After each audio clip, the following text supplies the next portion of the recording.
please stand for the Pledge of Allegiance? Ready? I pledge allegiance to the flag of the United States of America and to the republic for which it stands, one nation, under God, indivisible, with liberty and justice for all. Okay, roll call, please. Councilmember Bach. Here. Councilmember Cosio. Here. Councilmember Edge. Here. Vice Mayor Lund. Here. Mayor Moore. You have a quorum. Okay. This is a time for anybody in the public who would like to speak regarding any item that is not on the item, on the agenda. And I see Mr. West is coming up. I have several speaker Okay, cards. just listen. Do you want me to wait? Yeah, what do you? I'll wait. We'll wait and get your cards in, and then you're allowed up to 3 minutes. Any information that you give us is information only. And we can't take any action on it, but you're welcome to express your opinion. Okay, City Clerk. Andy Hosea I don't know how to pronounce this. Shock. Andy? Yes. Put this up back in here. Oh, Do I need this or what? That's what we're using. Get the other mic out of there. Okay, thank you. Right. My name is Andy Shaw-Coron. I live in the area between Aromas and San Juan off of Cole Road, and we've been coming the last few meetings both talking about the groundwater issue, which is on your agenda. Andy, yeah, is this going to... This is a different subject. Okay. And the other, which is not on your agenda, was Proceed this on. issue of a model green city. Okay. And we went to the general plan meeting, and we are going to be talking some more with the folks from Cal Poly. They were very interested in the idea. And we have a couple of handouts for you today about two towns that are kind of the same scale as our town that have really embraced this vision in different parts of the world. One is an Italian town called Varese Liguri, I probably pronounced wrong, that is in a very agricultural region of Italy and was really hurting economically. And when they decided to embrace a green vision, they only have about 2,400 residents in the town, they essentially embraced the idea of energy efficiency, solar, wind, worked on their integrating with the agricultural areas around them, and they've turned themselves into an international destination just by that embracing of that vision that made them stand out from others, other places in Italy. And it's pretty inspiring that when you have, something that you have to offer that's different than other folks, and it really is talking about the future, that people flock to come and see it. So that's one article.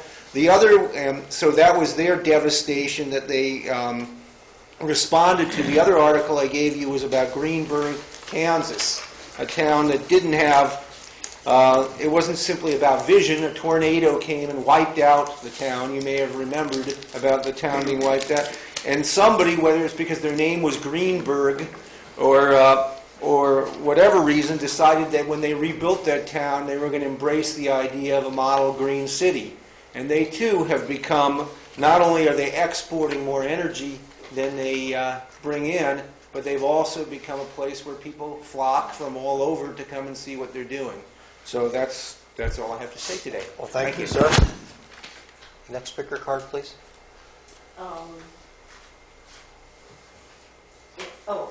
Mary Shaw-Coron.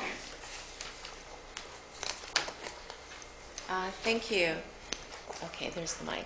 I just want to give you an update. This is also about the model green city idea.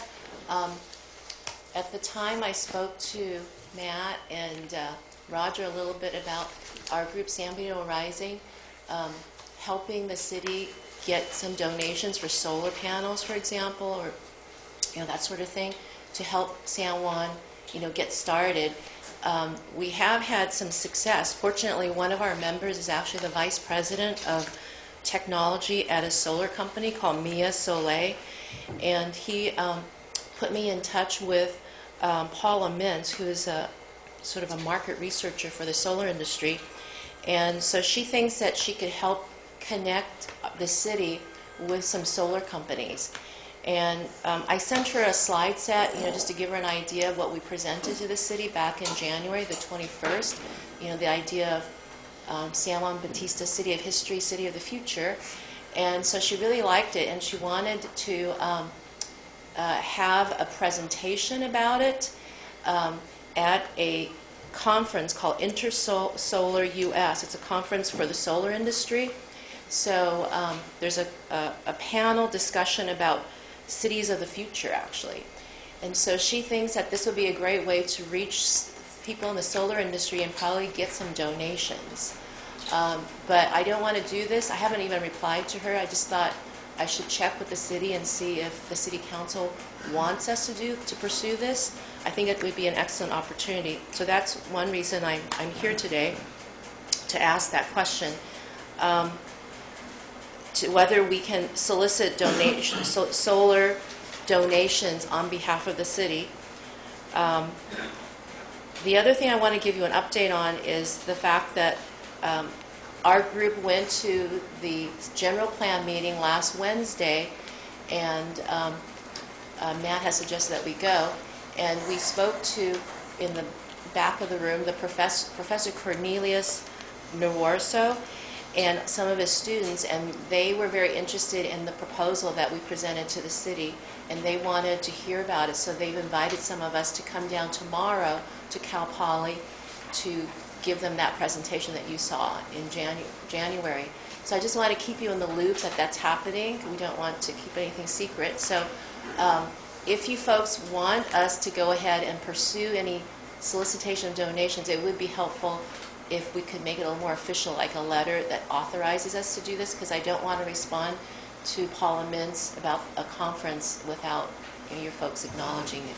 Okay? Thank you very much. Thank you for your input. That would probably more likely up to the city attorney be some sort of action item or agenda, to give our name up. Are we even able to give direction to the city manager if we want to do that, or is that? After a presentation, though, I Could- believe. Is anyone else interested in giving direction to the city manager to write up a letter? I haven't really thought of it. It's okay We're with going to me. get I think It's it's okay a with good me. idea. if they're going to give you donations, take it. Yeah, no, and Matt and I responded, and we felt that it should have been more project-specific rather than just a letter saying we accept donations on anything, and we wanted it more specific. How about Roger and Matt Steve come up with something and then somehow get it in front of us before it gets relinquished? You have a special meeting next Tuesday. Exactly. Yeah. So you can request that, so we can bring it back. Make changes, whether before something goes out. Yeah. Sounds good to me. Yeah, is that fine? Yeah, that would be great. Okay. Next speaker card, please. Actually, the other speaker cards I have are for action items, except one I'm not sure. Is it Samuel Ramos? You said the item is regarding fracking. Is that item 6A? Is that the groundwater aquifer? Yes? Okay, then that'll come up. The rest of these are for 5. Oh, we got one more. Mr. West. Mr. West. Oh, that's right. There you go.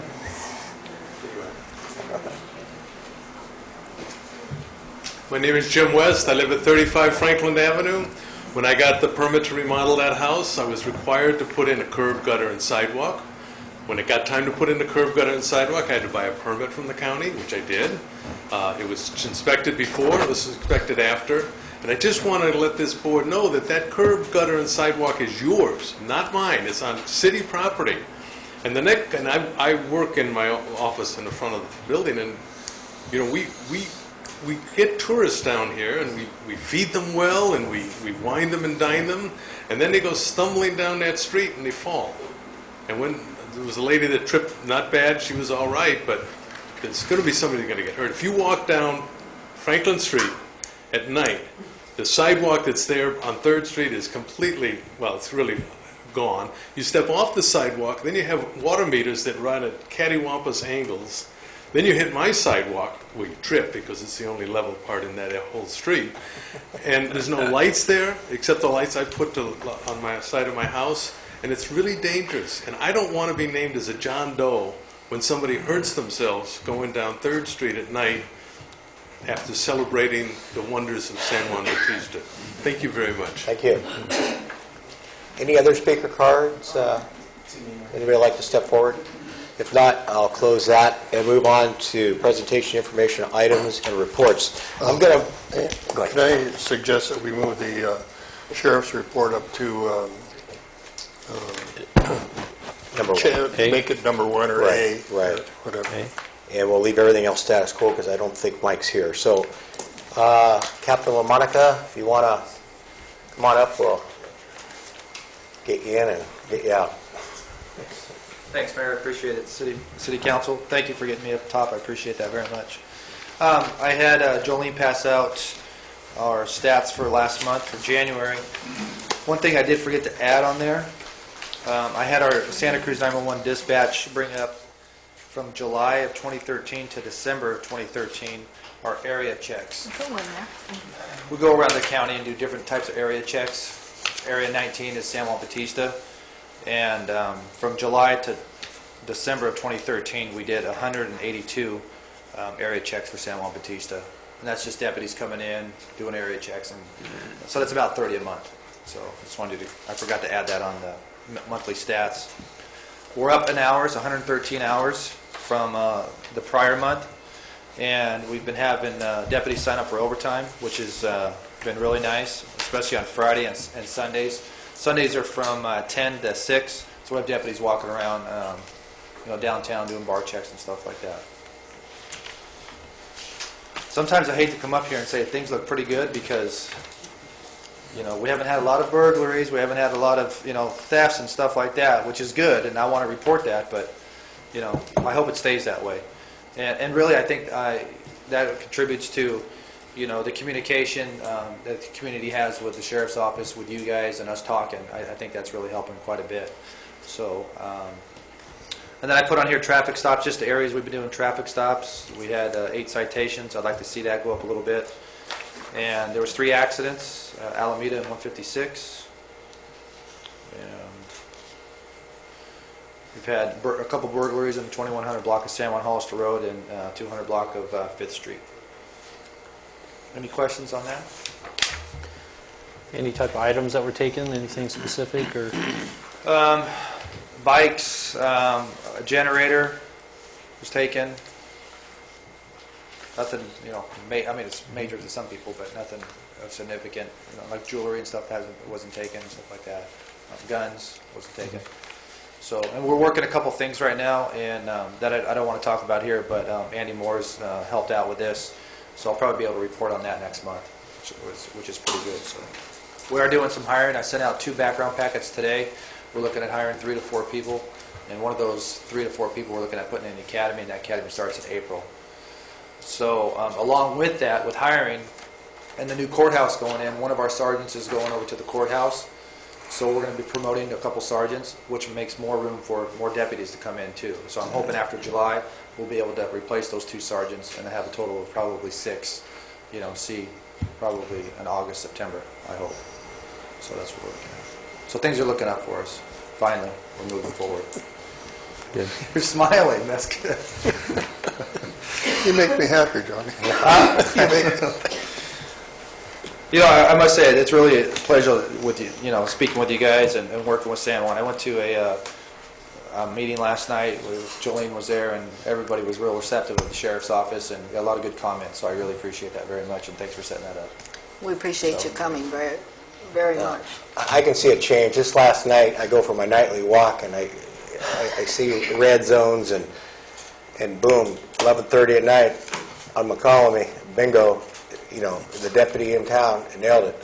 And but yeah, you can tell it's we're getting more coverage, and I'm grateful.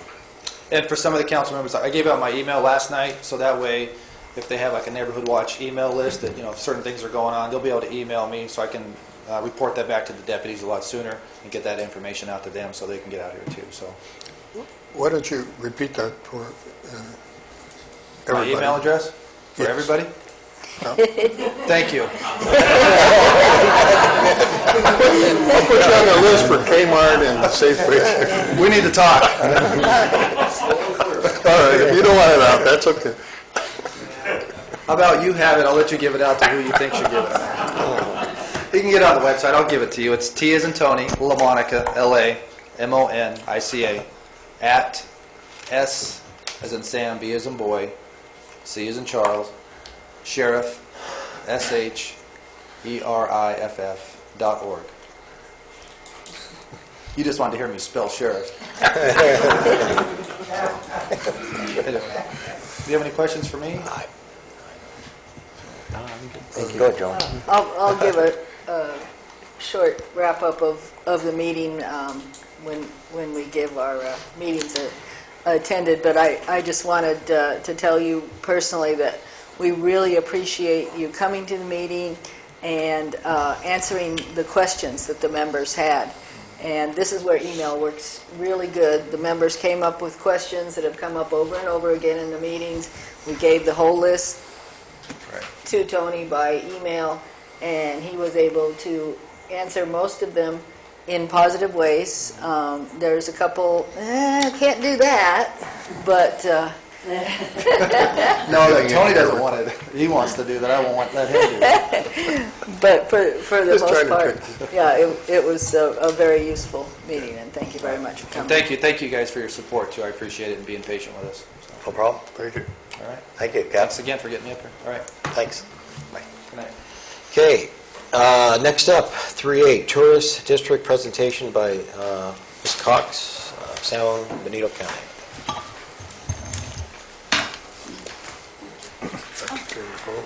I forgot to turn mine off too. Good evening, Mr. Mayor and council members. My name is Janelle Cox. I work in the County Administrative Office. I'm here today to present to you and hopefully have a little discussion on the potential establishment of a tourism business improvement district in San Benito County. With the elimination of redevelopment agency funding and the decline of general fund revenue statewide, California has seen an increase in the establishment of tourism business improvement districts. San Benito County, one of its best kept secrets is the fact that we have 262 days of sunshine annually here. There are numerous local, state, and national parks that visitors can enjoy sports activities, hiking, biking. There's historical parks right across the street as your San Juan Bautista, nature, and of course stargazing up at Fremont Peak. Visitors to this gorgeous county may select from 15 different lodging establishments. There's a couple of hunting ranches, 5 RV parks and campgrounds, and 8 hotels.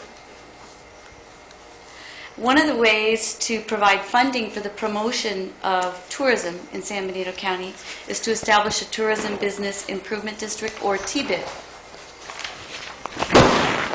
A TBID is authorized by the Property and Business Improvement District Law of 1994, and the law authorizes both cities and counties to establish TBIDs. If a county is involved in the establishment of a countywide district, a resolution from each of the respective cities in that county is required. TBIDs are created by the hotelers, and who they manage and control the district through what's called an owners association. TBIDs are funded by assessments that are levied on hotel stays. And so the assessments may be a fixed dollar amount. I've seen them throughout the state as low as 50 cents per hotel stay, or a % of the room or space revenue. So generally you see 1 to 2% that's on top of a hotel stay that is allocated towards a TBID. The revenue that's raised by these assessments can be used for a wide variety of activities that are include but not limited to promotion of special events. They can do music in public places with those dollars, promotion of tourism in general for the area, and security and sanitation purposes. But really the ultimate goal of the TBID is to increase the lodging occupancy rates for those lodging establishments. So just a little bit of trivia about TBIDs in California. As I noted, they're increasing here statewide, and so there's 82 of them now in California, and they generate $162 million in revenue. The smallest district has just 2 lodging establishments, and its annual revenue is $44,000. That's Tiburon. And the largest district is 174 hotels, generates $30 million in revenue to support those, to promote those lodging establishments, and that's down in San Diego.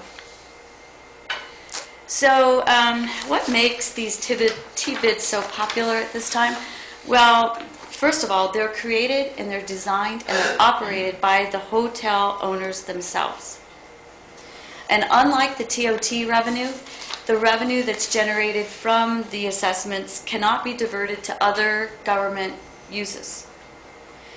A TBID includes the development of a management district plan, and it's done by the Owners Association. They're the ones that create the plan. A TBID will provide a stable funding source for these lodging establishments to have ongoing promotional activities.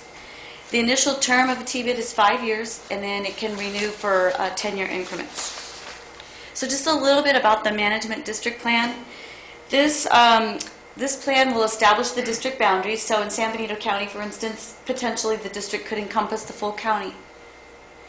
It provides benefit areas. So for instance, a benefit area may be that those hotels located in a central core would pay a different assessment rate than those maybe in an outstanding area. For instance, that's done in some of them. The management district plan will identify what the assessment rate will be and what the annual budget will be and the services to be provided by the district. So the hotel owners are the ones who develop this plan, determine the assessment rate, and what their annual budget will be and the services to be provided. And again, the types of services to be provided are the promotion of the businesses located in the district. So a little bit about implementation on this. It's slightly changed. Really the county's role in this whole TBID process is to introduce the topic to the lodging establishments here countywide and to educate them on the potential that a TBID could serve them. What advantage would a TBID be to these lodging establishments? And our ultimate goal is to assist these businesses promote themselves and have the additional funding to draw people in to stay in their lodging establishments, ultimately increase the lodging rates. So we presented it conceptually to Intergovernmental in February. It went to the Board of Supervisors today and then you this evening. The Board of Supervisors has asked that we discuss it with each of the city councils, and we're meeting with the hotel groups tomorrow. The first meeting is with them on the 19th. And then we're reporting back to our Board of Supervisors on the 4th of March to let them know input from each of the cities and what the hotel folks have to say. The board did not issue the RFP today pending the outcome of the meetings with the city councils and that initial meeting with the hotel group. That initial meeting with the hotel group, we hope to develop a steering committee, peers who are going to help walk this process through with the other lodging establishments to see if there is truly an interest within the lodging groups to move it forward. So that's kind of where we are. Some of the dates will be pushed out for the final, the contract award for services. If we have the groups interested in proceeding, then we'll go ahead and get some services to help us develop the management plan with them. So that ends my presentation, and I'm here to answer any questions you may have. Joey?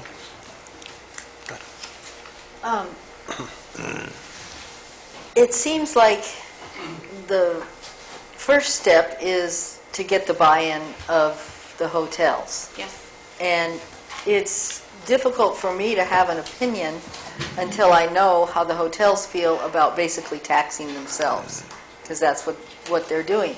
And it seems to me a business that's somewhat successful and wants to be more successful might be wanting to do this. But a business that's not real successful might not be able to take the hit that an extra % or so would put on them. But it seems like a great idea, but until the hotels buy in, I don't really know how I feel about it. And member Cosio, when you say assess themselves, you understand that the assessment will be on the bill to the person who stays at the hotel. Right. Okay, just wanted to make sure. Yeah. Okay. Yeah, but whenever you They ask, collect it and then remit it. whenever you That's ask correct. customers to pay more That's for correct. something, I just wanted to make sure I was clear. they're likely to notice. I know I do when I look at my hotel bill. Tony? Thank you. Thank you. No, just the same thing, that, I mean, you have to get the Posada and the San Juan Inn, and I don't know if this would apply to the Mission Farms RV park or not, but Yes. That's actually our lease. if they're, I don't know, what is our occupancy tax now? 12%. 12%, see, so, you know, if they're going to add another 1 or 2%, I don't know. You're going to have to get them to buy into it.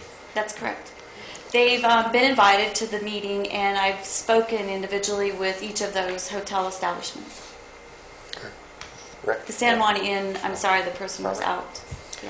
Yeah. No, I'm good. I guess the county's TOT is what, 8%? We're at 8 right now, but the county does intend to go before the voters and propose an ordinance that will increase the TOT with the intent. It will be discussed, of course, of potentially sharing that additional revenue with the hotel establishments also. Well, that's part of the discussion. That, or, you know, I guess where I'm getting at, where it's a level playing field in the county. Because Yes. we're at 12, and they may want to come up, and if everybody buys into it, you know, over here, you know, we're all, At 12%. well, whatever, I mean, it's, yeah. I think that was a discussion we had for intergovernment. That was discussed With, of bringing it up to... City of Hollister and the county coming up to the same Right. level, so it'd be Okay. even That's across the correct. county. Okay. I don't, any further questions from council? No? Sounds good to me. Okay. Thank you, Janelle. Thank you. We'll keep you informed. Okay. Thank you for your time. Okay. 3B, monthly financial statement and treasury report. Roger, or We don't have Chuck here? Chuck's not here, I don't There's believe. no Chuck? I don't see Chuck. Let's see, no, I don't think he's here, yeah. Roger, anything you want to highlight for us? Just generally, we're keeping our financial above board here. Some of the general funds are a little bit down, but we've tried to cut the expenditures. You know, the enterprise funds are doing much better. And again, we're watching the expenditures, so we're having a positive cash flow in the enterprise funds of $136,000. Revenues always in the general fund lack because of the timing of property tax and sales tax comes in at different milestones, and so any one month you could say it's less than, and the next month it'll be greater than. But by and large, it's very consistent with what we've been trying to use as an austerity method for our fiscal management, is to balance this thing so that we don't exceed it extremely high. We do have some expenditures that are going to be coming up. We just got through paying our quarterly share of the fire contract, which was about $33,000. And I think the next big payment will be for the police vehicle that we buy once every 3 years. And the contract will probably come in at, I think, $27,000 plus retrofitting it, so it's going to be in the $30,000 range. Okay. Any questions from council on the treasury report? Joe? No. Tony? I noticed the enterprise funds are up. Does that mean that nobody's rationing their water use? Partially because it was the new rate increase that they're in, and we've sent out 2 notices to conserve water, and we anticipate that our revenues are going to go down eventually, but we haven't felt it yet. Okay. The company that we had that was tracking our lost diverted sales tax, how are they doing? Good. We just got a report from them, and they're going to be sending us a summary of the sales tax from each segment of our city, so we can kind of get an idea of where the money's coming from in the sales tax. On the average, we generate about $350,000 a year in sales tax revenue. Have they found any that was sent to the wrong place yet, or? Yes, and we really emphasized... We can't hear it back, so... I'm sorry. Yeah, we've really emphasized lately is to track the sales tax mechanism for events and street events. And we see we lose a lot of revenue through the street events, but we don't track that. And so they've given us some suggestions of turning certain responsibilities over to the event coordinator to make sure that that's tracked, and then that way we can get the full credit. Gotcha. Yeah, I did have something. On these, the PG&E bills, as you know, I'm always noticing that and thinking about things that we can do. And this whole Green City thing, it seems like our best chance yet to get the PG&E bills down. Yeah, and it was appropriate, both Andy and Mary has highlighted, and we've looked at 2 or 3 times ways to get solar panels in on our sewer treatment plant, because that's one of the major consumptions of electrical energy and stuff. Unfortunately, we don't have a lot of space at the wastewater treatment plant. So we're looking at different ways there is mechanisms where you can put the solar panels off-site and then pipe it back into the motors there and then get credit in the grid. And so we're looking at potentials like that. Yeah, and then I'm pretty sure I signed this one myself, and we talked about it at the time, the Maggiora Brothers. Yes, yeah, that was that Christmas Eve repair on well number 1. Yeah. Yeah, and Mark Nicholson, I don't remember that one. That was where we employed him to grind the bump out on the old San Juan Road. Oh, okay. Took away my speed bump. Yeah. I thought we were done with that. Any other questions? Just as an aside, Jolene, at AMBAG, the guy was talking about new motors, more energy efficient motors. Yeah. Being as you're on PG&E all the time, why don't you hit him up for those?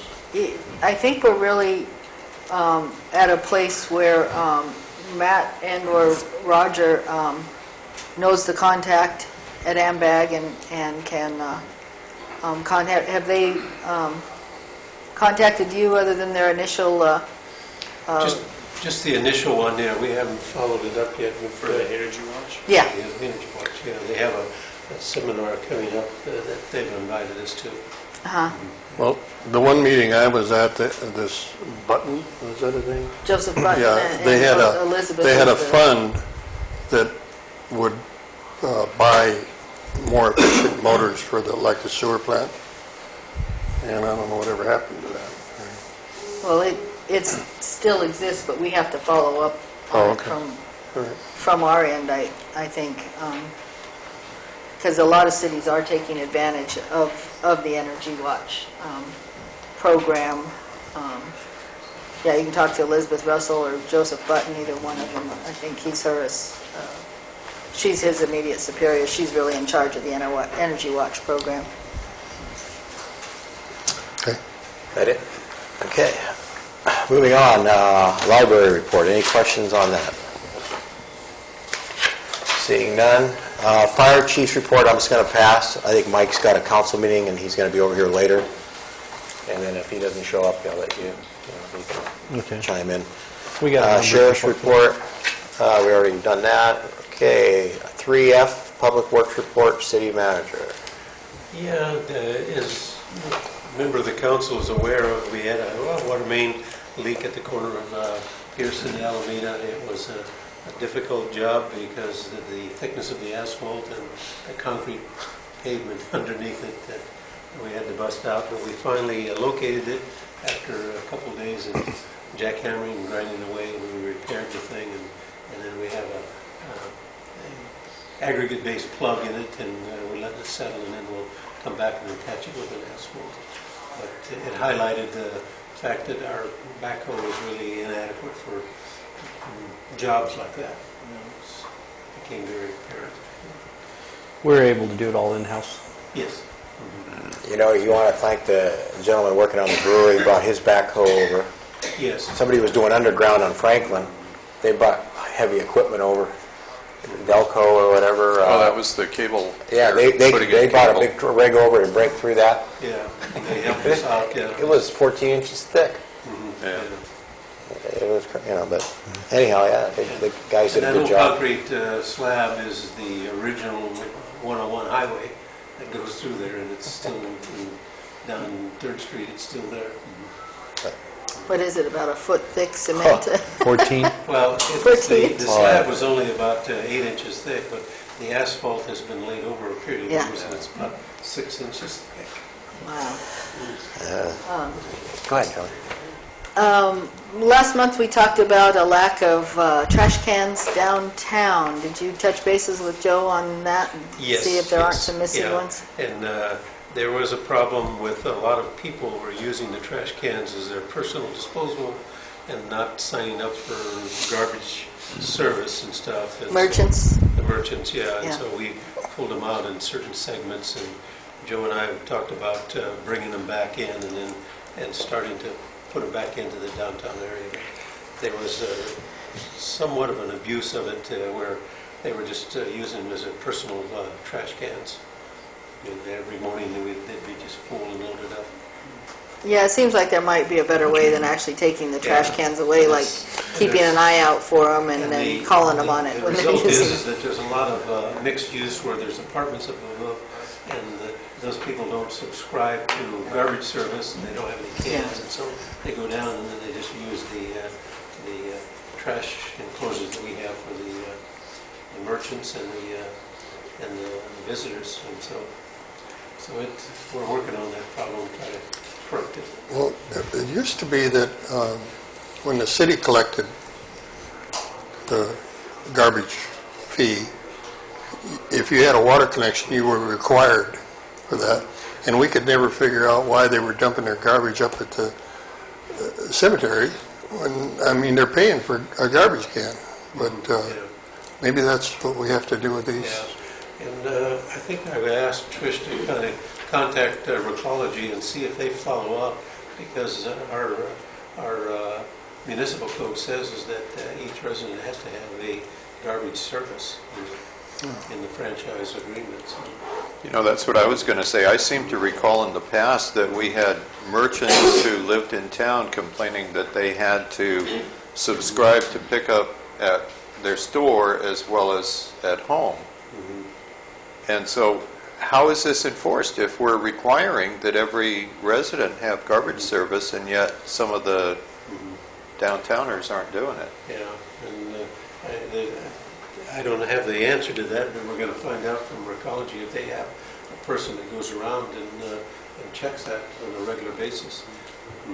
Would that apply to both merchants and residents? Well, I didn't Or mean just I didn't mean residents? to get into that. I'm just saying if we require that they have garbage service, how can we follow up and make sure they do it? That's what I'm saying. If we have the legal mechanism there. I think it used to be easy when it was included in the water bill, but If we could get a list from Recology Yeah. and then cross-reference it with the water bills, and then whoever doesn't have service, send them a letter. And we want to put that back on Recology. yeah. I know, but it's our ordinance, so, Yeah, right. you know. But yeah, if we could have Recology do it, that would be wonderful. Yeah, and it's to their advantage because they're going to generate more revenue. Yeah, it was a little easier when the water, sewer, and garbage combined Yeah, was they what, can't about get by without $25. that. They need need the water. We'll work on it, and then I'll bring a report back to you, because I think it's not a critical issue, but it is where there has been people that have just completely avoided getting garbage, and Yeah. and it was really worse is that when we didn't have the locked gates at the preparation yard, and that 20-yard bin was full every week. Yeah. People just wander in there and then use that. And now that we got it locked, And also the people that are doing this are not separating their recyclables. No. And so Recology is losing out on that. And then one other thing, and this is something that came up at last night's Neighborhood Watch, and I think you may have already addressed this to some extent on the, we really need to get on the painting the curbs red and stop bars. And is that something that our guys can do? I mean, obviously when they're busy with a water leak or something critical, they can't do anything about it, but are there times when they could do it, or can we get some Boy Scouts? Or I've met with the Public Works crew. We've ordered some paint, and we've been waiting for the better weather, and we're getting some nicer weather here, and we're also contacted the Eagle Scouts, and they're going to come in and then do another program with us, and when we give it to them as leadership training. So that, yeah. And one of the members, and I don't know if this is possible at all, I guess that last or first stop sign coming in from 129 on First Street is quite an issue with people blowing through it. And can rumble strips be put in front of stop signs, or We just got rid of does one. it help? Huh? We just got rid of one. Yeah, we just got rid of one. Yeah, I know, that's true. That was a little further back. I just wonder if, it was just a suggestion that someone made. Can we put a rumble strip there? Yeah, you can get rumble strips and pavement markers there that give a warning that the stop sign is there. I wonder if they do any good. I've seen it work, in other areas where it alerts you when you got a warning coming up to stop. Are they expensive? They're very expensive, Ah. yeah. Don't they work better at like 30, 35? I don't know. Yeah. You have to slow down to go over them, so if they're already slowing down to go through the intersection. Yeah. You usually put them about 150 to 200 feet ahead of the stoplight to let them know, hey, wait a minute, you better slow down. That's around the corner. Yeah, right. Yeah. The best thing's a sheriff deputy with a ticket book. Yeah. Take care of that problem. Yeah. Okay, is that it, Roger? Yeah. Okay, code enforcement. Mr. Mayor, members of the council, city has received several, I guess this is a follow-up addressing the chicken concerns that we've heard. And so, yeah, the city has received several complaints and concerns from residents around town of overpopulation and destruction of property, health and safety concerns. City has procured 3 chicken nets and will be taking action in catching these chickens around town and removing them from the city. Letters has also been sent out to those identified community members about Chapter 2-7 in the municipal code, basically letting them know that the city has the ability to issue administrative citations from $50 to $500 if residents are violating the municipal code. There's a letter, or the letter that was sent out is also in the packet, following page. Any questions from council? How did you determine who to send these letters to? We're sending it to everybody. Okay. Oh, everybody? Oh, okay. They're going out We didn't get one. for the water well. I thought it was just, it said identified. Yeah. Originally, we talked about identifying, various hot areas around and everything. It's better to just send it out to everybody. Probably is, yeah. Well, basically, it's a letter asking their cooperation. I have one other question that was asked today, as a matter of fact. Who, is it Matt that goes out and does the code enforcement? I mean, Both of us, yeah. because what came up yesterday, or in the neighborhood watch meeting, was there's apparently an abandoned car in the corner of 3rd and North Street? Is it North? Yeah. North and 3rd. North and 3rd? North at 3rd. Right. Silver. Apparently it's been sitting there. It's got a couple flat tires. I went by it and looked at it today. I wouldn't mind picking it up. What kind Take is it over it? to you. I go get my trailer. Anytime you see an abandoned car, you let us know, and then we'll go out and Okay. observe it and everything, and then there's a procedures to get rid of the abandoned cars Okay. in the municipal code. But the simplest thing, if somebody asks that question, is just say, call City Hall Call City and Hall. tell them, okay. Do we have the ability to check ourselves, like an officer would do, to see if it's a stolen vehicle or anything like that? It's better off is just to let us know, and then we will advise the deputy sheriff, and they'll run the plates, and if it's stolen, or, So you do run it through them. One other thing on the animal control, the chicken control, there's other animals uncontrolled in the city, and I just wonder if this letter doesn't focus a little too much on the chicken issue and not enough on the unrestrained and unlicensed dogs. Yeah, and part of the thing when I was reciting a lot of the things, I've used rabbits, poultry, and then there's cats as well as, we will be really focusing on chicken, but cats as well as dogs are also being observed. Because there's some dogs that are real problems, or rather, as I like to say, their owners are real problems, because not only do they not get them licensed, but they let them roam free. And they have homes. They're not stray dogs. And particularly we see a lot of violations where they just ignore the signs at Abbey Park and go right into the ball field and then allow their animals to defecate. It's something that I'm sensitive to, because a lot of kids get out there and play. Yeah, and we spent a lot of time working over the dog ordinance and picking up your poo and all that kind of thing, and we're not enforcing it, and so it's just kind of... I think when it comes to athletic fields, that's actually a penal code violation. We could call the sheriff's office. We have signs up where I work.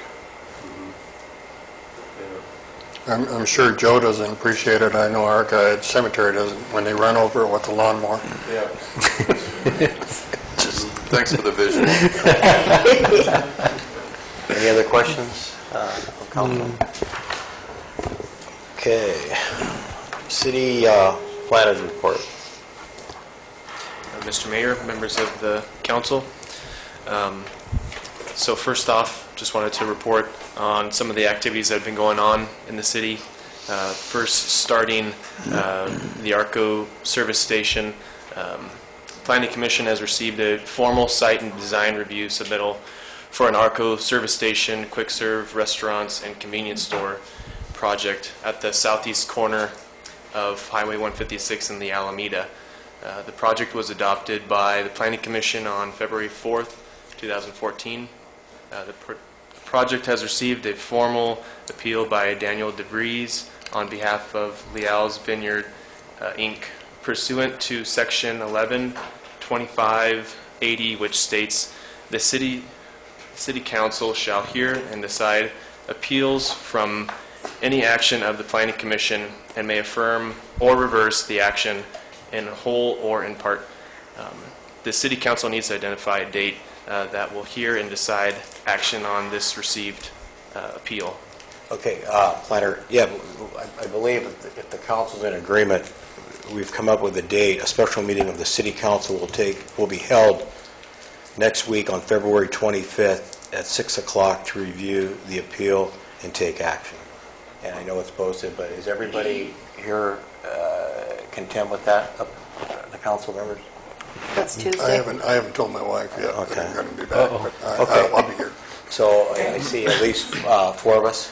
Yeah, sure. Policy. Tuesday is February 25th, correct? Correct. We'll at least have a quorum for that. Okay. Okay. Okay. Go on, move on. Thank you. Yeah. Next would be the formula business, but that's later in under action items, so I will defer to that item later in the evening. To update on the general plan, we've received and reviewed the background reports. Last week we had our third community meeting, which we doubled the amount of people in attendance from our outreach efforts, which was great. We had sent out mailers with the water bill, just kind of promoting that, and so we had, again, that really good turnout, and people were definitely engaged. We went through the presentation, and they were able to give their feedback in the breakout section, and I think it was definitely a good meeting overall. And the next upcoming meeting that will basically take all that input that we got from the meeting last week. We will be submitting, it'll be a draft general plan that will be presented at the next meeting, March 12th, and that's at 6 p.m. at the community center. And that draft will be under review, and then at that point we'll have about 3 months to kind of go through and adjust it and make what changes we need to that draft of the general plan. So that's kind of where the general plan is at. Just to follow up, our housing element from Cycle 4 was found in compliance, and that our Planning Commission has adopted it. Now we're going to be going through the SEQA requirements to get that adopted through CEQA and make our necessary findings, and then basically we look to have both that adopted housing element and the necessary findings for CEQA in front of you guys at next City Council meeting in March. Okay. Are we going to make the April 11th deadline for applications? So that's... It's going to be tight. Yep. We're moving forward. Midnight, We're April doing a 10th. lot of the, initial draft work right now in preparatory. We discovered that to adopt the housing element, we had to go through the CEQA, and we didn't anticipate that, so we've noticed that it's being reviewed in a 20-day period, and we'll get that back in March. In the meantime, we're working forward on some of the draft concepts to include in our applications. Thank you. The housing element, it'll be valid through until the new general plan gets approved completely. So we're not going to be out there not having a housing element, in a sense. Yeah, it'll basically be in effect until Factored in. our next Cycle 5, great. is adopted. So we'll be caught up and in compliance, and then the next cycle would be an 8-year period that it would be good. After all these years of not having one. 8 years, that's good. Yep. Yeah, they readjusted, I believe it was Any questions? 5 years Do you before. have any questions? No. Okay, Matt. I guess that's it. City Manager's Report. Yes, members of the council, Mr. Mayor, just to kind of highlight the water softener and pellet plant facilities. We've been really working hard to accommodate a smaller, more efficient unit, and we've met with the water board and trying to develop some relationship with them where they can help us fiscally get over the hump there. We've met with them on looking at various business plan proposals to show that we can meet their objectives in terms of constructing facilities and maintaining it on an ongoing basis. We're working on that business plan. We're going to take a quick run back down to Santa Clarita water treatment plant in Valencia and kind of quiz them on some of their operating costs of how they run their plant. They run it on a part-time basis, which we anticipate doing very similar.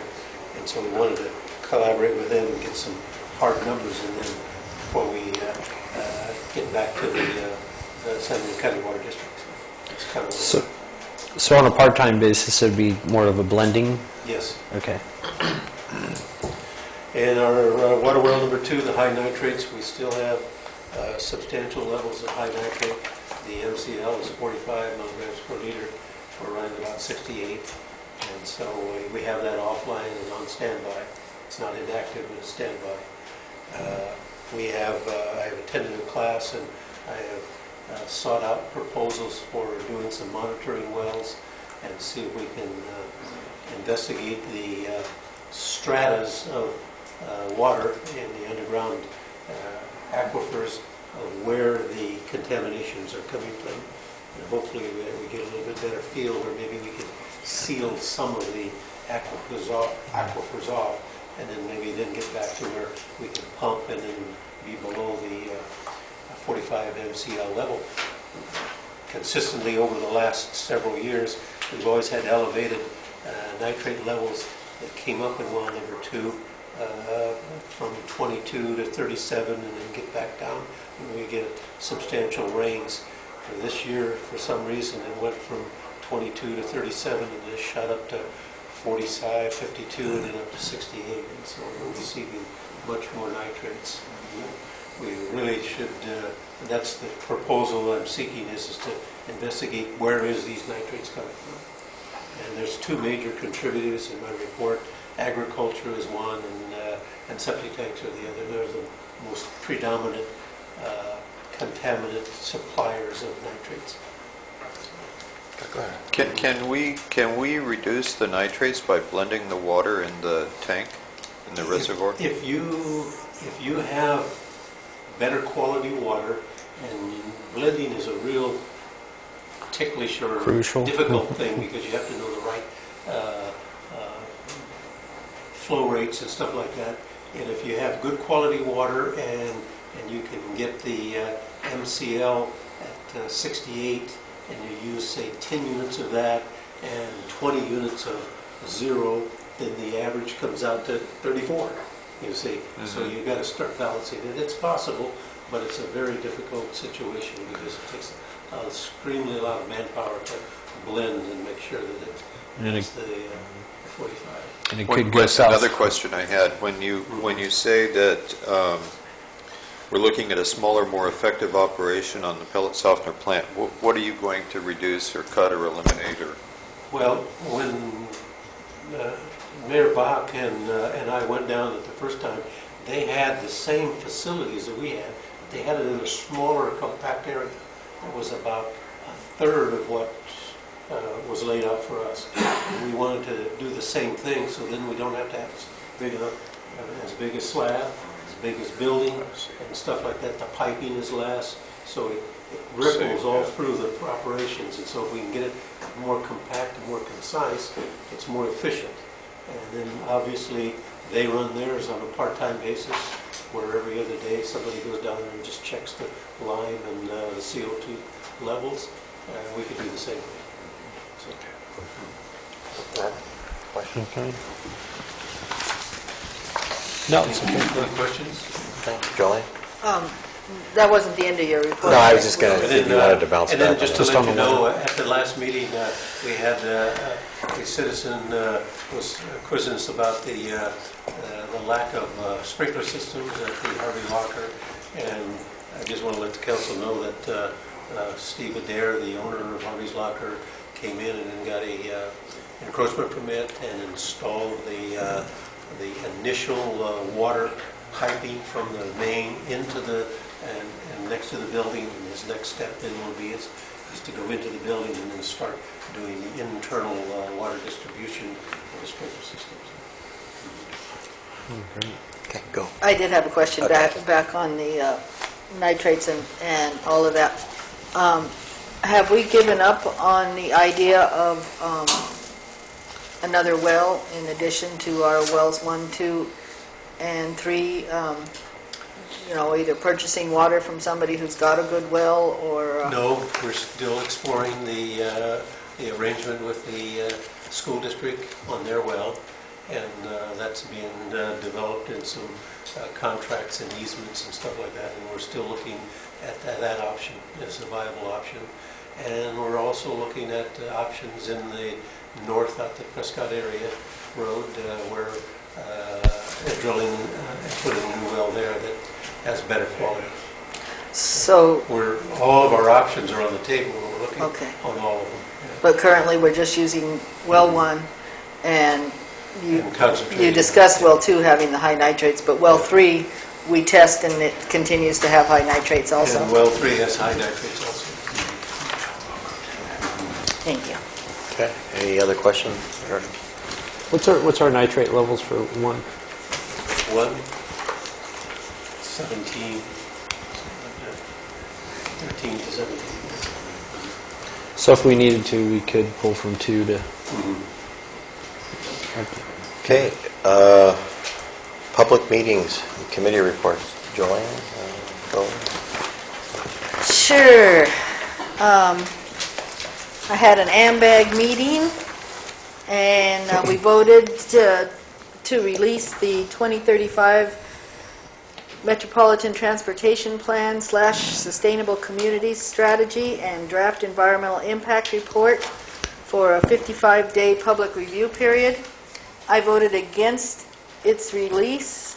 I had some issues with the fact that 156 is included in this document that purports to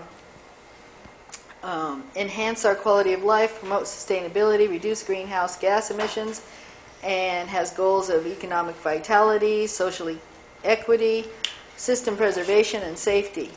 And I simply do not believe that a plan that includes and approves of the building of the 156 Expressway from the Alameda in San Juan to Union Road in Hollister does any of these things. It seems to me when a report like this is released, even though they are going to have a public review period, it tends to end up in the same format that it was in. So if you don't get it out before, it's released for the public review, you're never going to get it out. So that's why I voted against it. One other person voted against it, and it's actually somebody who voted for 156 from Hollister. And I don't know if he had the same problems with it that I do or other problems, but at any rate, the expressway will be extremely inconvenient and dangerous for farm workers. It destroys valuable ag land unnecessarily, creates a less safe condition for citizens from San Juan crossing the expressway, promotes traffic to travel at high speeds between and through 2 traffic signals, creates noise and disruption for residents of San Juan and the San Juan Valley, and will cost millions of dollars to build. If you're interested, there is a website you can go to for public input, http://www.movingforwardmb for MontereyBay.org, or you can go to the workshop in Hollister, which is Tuesday, March 11th at the Community Center. You can also give input at the next AMBAG meeting on March 12th in Seaside. I'll leave the information at City Hall if anybody wants to find out more about having input into this document. And then we had the Neighborhood Watch meeting, which Andy and Tony and I all were able to attend, and Captain LaMonica was a guest speaker. Prior to the meeting, as I mentioned earlier, a list of questions from members was sent to Tony, and he did an excellent job of answering the questions, including some in-depth notes regarding areas where traffic citations are being issued. One hotspot is Monterey and First Street, where I thought he said 10 citations were recently issued, but it might have been 10 stops, because he only had 8 citations total, so must have been 10 stops. We also discussed the need for the city to post a few new signs, for example, no parking in bike lane, to make it easier for on the sheriffs to make stops. and repainting stop bars in streets, and repainting red curbs. We would like to get text or email alerts to interested members when suspicious activity is observed, and it was suggested that I try to get Chief Westrick from Hollister to speak, as he has worked closely with the Hollister Neighborhood Watch Group on that issue. Tony? Nothing, no COG meeting. We had fire and intergovernment. Fire committee reported that they're going to be putting on an EMT class for the reserves and firefighters. They're also looking into building on 3rd Station near the airport. They were trying to receive bids and try to get estimates for building costs on that. There's no comments from CAL FIRE. That's pretty much about it on that. No reports. Actually, I had intergovernment too. Yeah, go ahead. Yeah. Intergovernment too. Pretty much we had the same presentation given to us as for the T-bids from the San Benito County there. And then just had the rest of the reports from Sheriff Police. Pretty much the same as what we've had here. And that was about it. Nothing new. Okay, I sit on the same committee Robert and I do, so I'm not going to echo what he was saying, but the Water District, I know Sean Novak and our city planner are going to put up 3 or 4 4x3 nice pieces of plywood painted, about contribute, the water situation when you come into the city to conserve. And he's done a nice diagram, and they're going to contribute, the Water District to pay for some of this. So when you drive in on the Alameda or on McCollum or on First, that'll hit you. I better watch it. We're in a drought. So, okay. Nothing further? 4A, B, C, and D, the consent agenda. Any? Move to approve except for item C. Want to pull it? Yes. Okay. Anybody else? Wow. D. You I'd want like to pull D. You want to pull D? Okay. Move to approve A and B. Have a second? I'll second. I guess I need a roll call vote, right? George, is that Who correct? made the motion? I did. And the second was Councilmember Lund. This is action item number 4, consent, items A and B only. No. Council. No. Yeah. I thought you pulled B. D No, and D. C. She pulled Oh, D. I'm sorry. I'm sorry. So A and B and C and D are pulled. Councilmember Cozio, Oh, aye. Roll call. It has to be a roll call. Aye. Councilmember Bach, Aye. Councilmember Edge, Aye. Councilmember Lund, Aye. Councilmember Moore. Aye. All members of your council being present, the motion as stated by the maker passes unanimously. Okay, let's go to 4C. The only question, I have 2 Okay. sets of minutes here, and one of them's got some blue highlights in, and I didn't know. You can blame me for that. I went in to see Trish, I figured it. and she made some Well, clarifications, really. Okay, are Didn't these really highlights, change. are they pulled out, or what? Those are the corrected minutes you're looking at with the corrections made. No, I didn't pull those out. Oh, okay, you mean, the highlights are the correction, okay, Yes. all right. That's all I needed to know. Okay. Thank you. Take a motion and a second, and we'll... You want to do D together with C? Yeah, we can do that. Let's go to D. Since the roll For call those street vote takes so closures? damn Yeah, long. there you What go. was the street closures for on that one? And I forgot all about doing it. Me too. Okay, Tony. You pulled it? No, I forgot about doing the roll Did call. you You pull- pulled D though. No, we're going to do it Yes, I together. pulled D. Okay, Yeah. let's discuss that. There's only one closure that I have an issue with, and it's the first one. And it's not that I don't want to have a Easter parade. I think the Easter parade is wonderful, and we usually join in it. But I do not understand how it's a good idea on, it says Saturday, but actually that date is Sunday if it's April 13, and it's Palm Sunday, and we're going to close from the school all the way down to McKellamey from 11 a.m. to 4 p.m. for a parade that lasts about 30 minutes. I don't understand that. It seems like in past years we only closed one little section of 3rd Street right there across from the state park.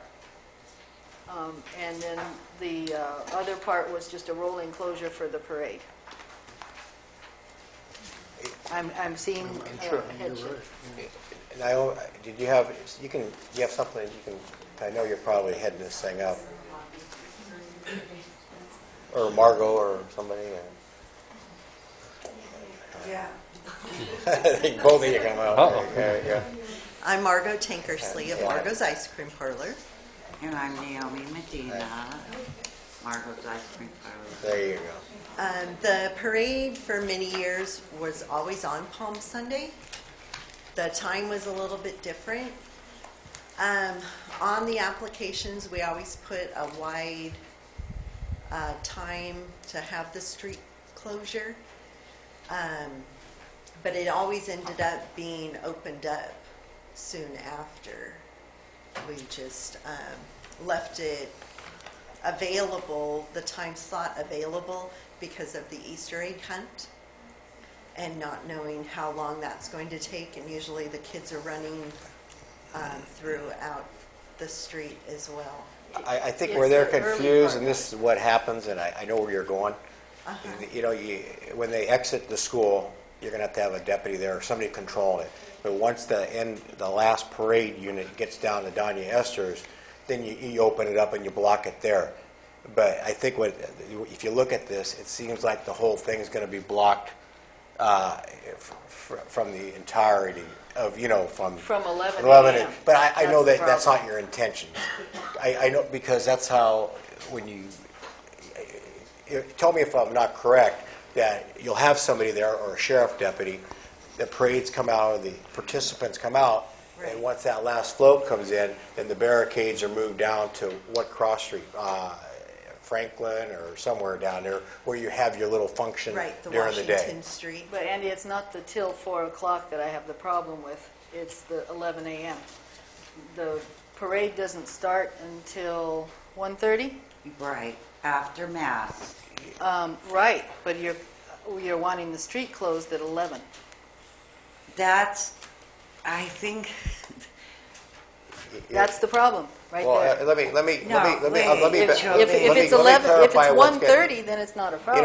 What you need to do, and I agree with you, you need to close the street and give you 2 or 3 hour leeway, or you'll never get the cars off. I've done it, I've been there. I know you've helped Yeah, us with yeah. it before. So I know what you're saying, but once you have the parade starts at the Alameda, that's when you have somebody there diverting the traffic down 4th Street, and then once that Down the 3rd, last yeah. and then you go back and then you put the barricades back up where you want to have your games and everything like that. But I agree.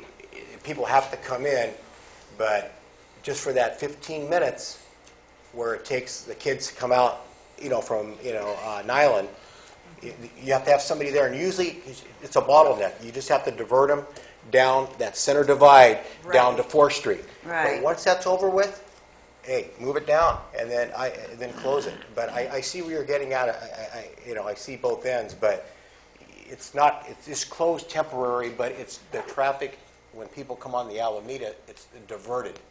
The problem is the church gets out the last church service gets out at 1 o'clock, About 1:30, 1:30. 1:15, 1:30. And the entire 3rd Street is going to be closed. And I don't think that's a good idea. Yes, but we've done that before. I and don't- Father Jim didn't say anything to me. In fact, he wasn't there today, and I did talk to Mary. I don't know if she talked to you. No. But he didn't seem to think that in fact, I said, we'll do it at 1:30, so it's after Mass. Yeah, and I understand you're doing it at 1:30. I don't understand why the street needs to be Well, closed I prior think- to that. I'll tell you what's going to I happen. think because we had it earlier before. You're going to get into a mess where the cars are not off the street. And it's going to be Right. chaos.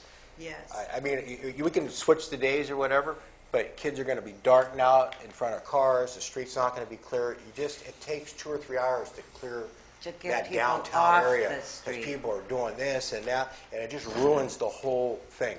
I mean, I see where they're coming from. Now, if you want to switch a date, that's fine, but you're gonna have cars on the street. You're gonna have people coming down, and it's just gonna it's not gonna be good. It's a busy day for restaurants and stuff Well, too, and yeah. I didn't remember that we closed it like that, because I've been in it, and I remember cars being on the side streets parked when we went down the street. On the side streets, but if they're worried Yeah. about the main, No, on the main street too. On 3rd Street? well, not on during the 3rd Christmas Street. parade. You Not don't. No, I during know the we don't during the not Christmas during parade, the Easter but that's a much parade bigger either.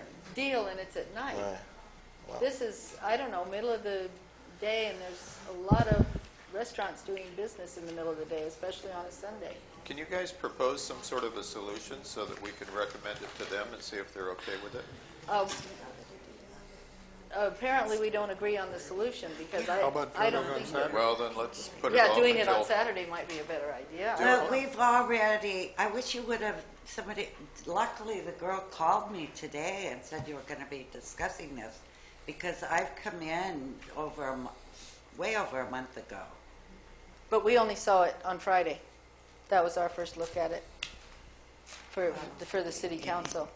Okay. You know, if you just close between Jolene, I don't see how there's going to be a McCollum, problem. It's not Rito a there, huge city that and everybody Danya has to Esters, watch. people can come and go from the church, and they're going to have a freedom. You block off just the main part of that, for 3 hours prior, from McCollum or even Polk here or whatever, up to Danya Esters, and people can leave the church and go down, and then back and out of the Alameda, or they go down to McCollum, or they go down to San Jose and they find their way out on Monterey Street or whatever. If Franklin is open, and if Franklin, yeah, Franklin is will open, be then open. yeah, you bring them back on this side of the. not on the description of from the school all the way down. That's just the description. That's during temporary, a just when they come out. short When they period come of out. time. Just during the parade. Okay, well, that's not how it reads. It won't, you won't Well, be I'm able to go sorry, through it- Franklin during the parade. It reads as being closed all the way from the school, and that's my issue. Oh, So yeah. if Franklin is going to be open, if it's going to be open We down to just the school, did then it the I same think way we Keep those can permanent do it. barricades up, and Last this year. is my suggestion at Danya Esters at Franklin. Yes. And then pick up McCollum and block it off there by the church, so people can leave, Yes. the church, they can go down Yes. McCollum, they can go to Monterey Street, they Right. can go up here to Right. Franklin, they can make a left and go. Yeah, But yeah, Franklin do is not where I was close most the concerned. Alameda to Franklin, until. No. until Can I the make a last- recommendation? Why don't we put this off until next month? There's still time to do it. Oh, no, And I then- don't think we No, need to. I think we we've just got- I solved think it, we're Rick. good with it. If you're content, do you guys, That's not what I'm hearing. Well, What? as long as Franklin is open, I don't Yes. see a problem. Yes. The Franklin way would be this open. reads, it's going to be closed all the way down to the school. Can we make But an if adjustment with Franklin the? is open, then you Can are we approve allowing it with free the- flow of traffic. Right. adjustment? I see where everybody's going. There just will not be during the parade. Of course not. You can't Right. have traffic through there Yeah. during the parade. Exactly. That would be the But only here it time. says it's going to be closed from 11 a.m. Oh, So- no. Well, Sorry.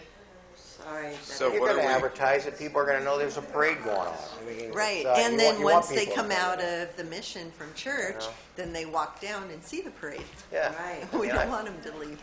And are we in agreement that if it's closed at Franklin to closed, McCollum? Yes. From 1:30 on. Yes. Yeah, just during the parade. Just And then during the the parade. barricades And how will- long are you going to need after 1:30? I don't Till 4 know. If o'clock we is get what it says. 500 people in the parade, it might take a little while. Hope you're there. No, what I'm getting at is, No. after the parade is After the over parade. with, you have the area across from your shop and the state park where you have the Easter egg hunt. Yes. Well, Not that's last year, but the questionable. year before, whoever was manning your barricades opened them up, and a bunch of motorcycles came through there while there were still little kids out in the street.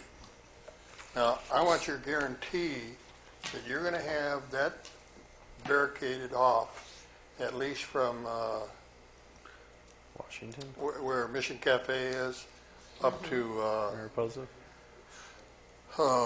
what's the next street? Washington, Washington. Mariposa, and And I want Washington. barricades on there, and I want people there. All right, but I don't know that we will have the egg hunt at the park and the orchard, because now they want $200. And that will, how long does it take for an Easter egg hunt in that area? Why don't you do it at 45 Abbey minutes. Park? Abbey Park? You don't have to pay That's $200. baseball park. That's the We'll do it for baseball park. $150. That's what I was checking with Phyllis today to say, what can we do? All the merchants are putting up the money for this, and, I mean, we're paying you guys plenty to do this thing. I think we and could we give got- up Abbey Park for nothing. That's, Right? that's no problem, I no mean- charge? Yeah. It's, Abbey Park I don't is think we're for gonna the charge children. Okay, If you that's guys, what this is if everybody for. gets that through their head, Abbey Park is for the children.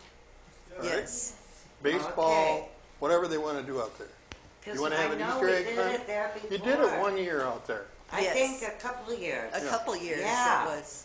Well, I can't I believe the wasn't state in is going to charge you $200. 200, I gave them Forget it. $50 because they first Get told it me back. 50. Tell me you want it back. Now they said 200. Okay. I talked to them again today. Okay, well, I guess we're, Are we gonna, you're gonna let us do Okay. this? And we'll Can we, man the can we change, barricades. we'll change this application. Okay, We'll change it. They're closing out the street at 1:30 yeah. until, well, if you're just going to close it off for the parade, 1:30 to 2:30. Well, we have to close 3rd Street earlier to get all the cars off. See, Just give that's them a little why- time to clear it for the. you know, maybe Rick will bring it back, but I know you're, well, okay, we don't have to bring it back. I'd rather resolve it tonight. I know where you're going with this thing.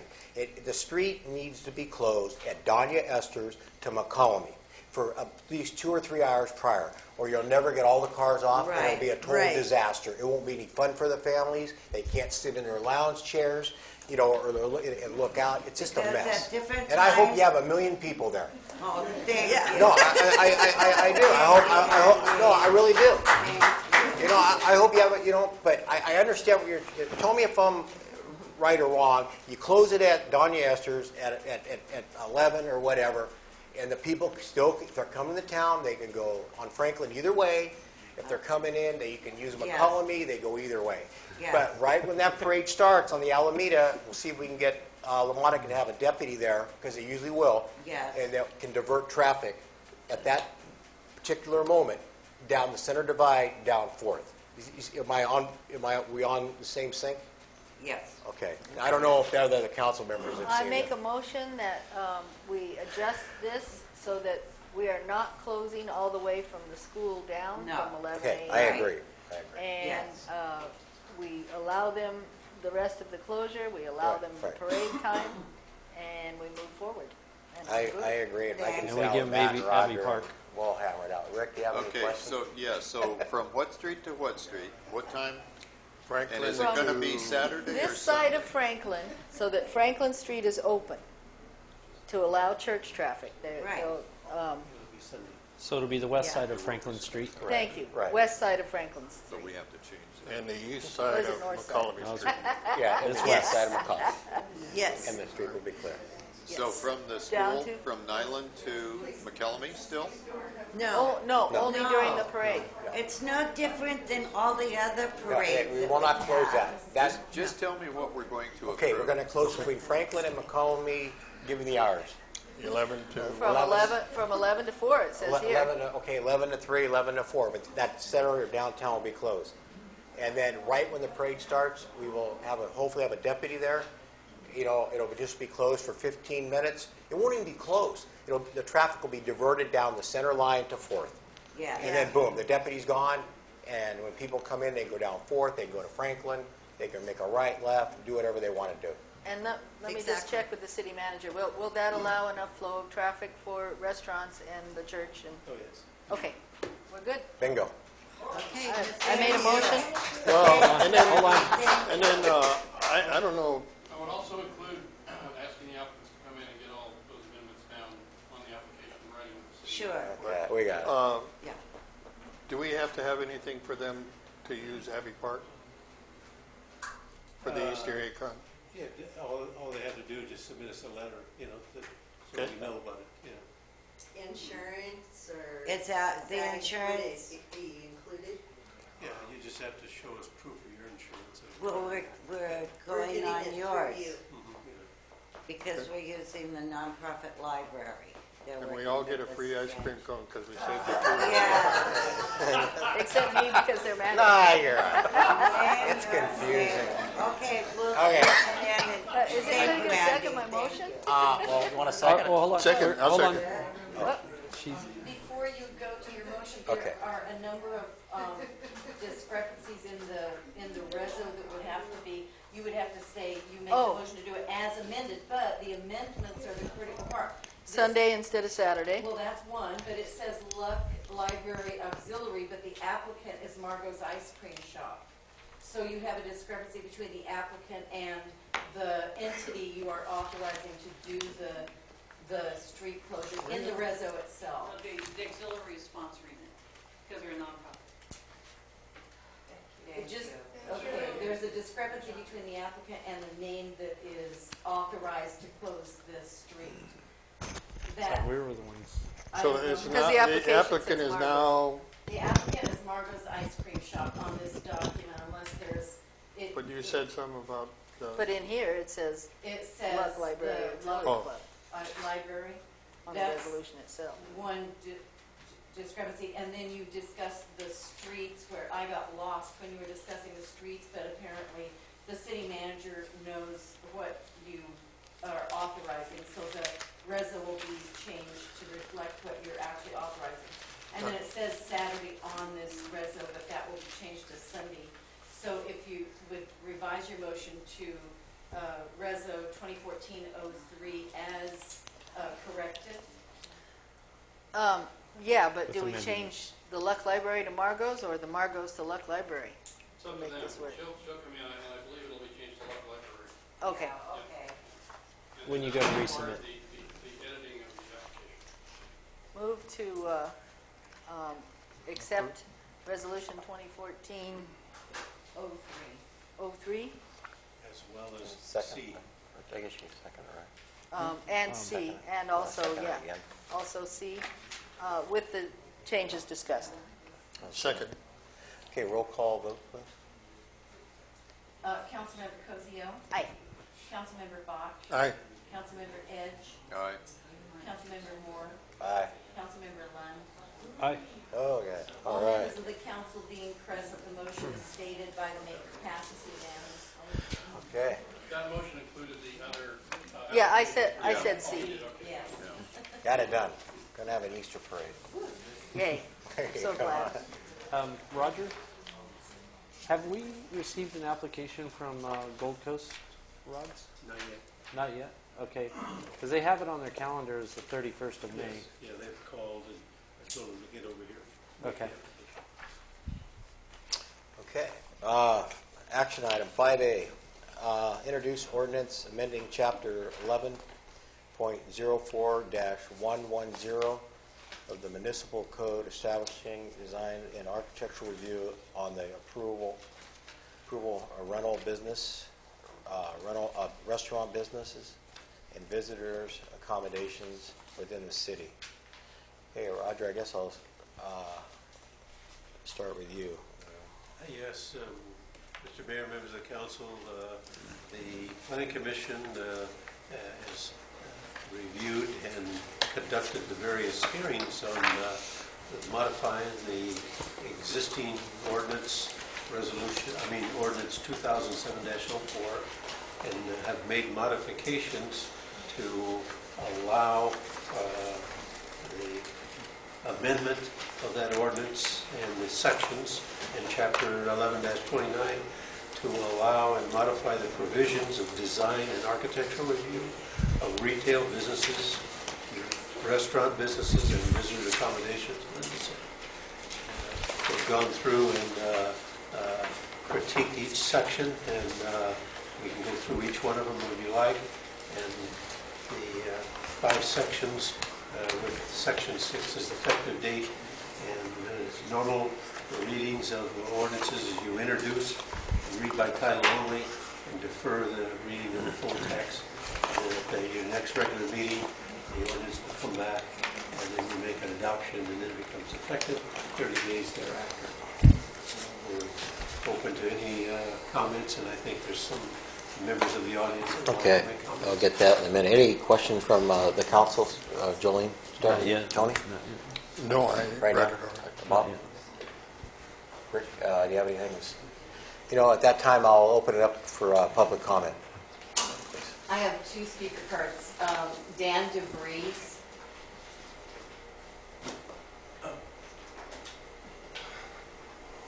Good evening, Mr. Mayor, members of the council. Dan DeVries, 405 5th Street.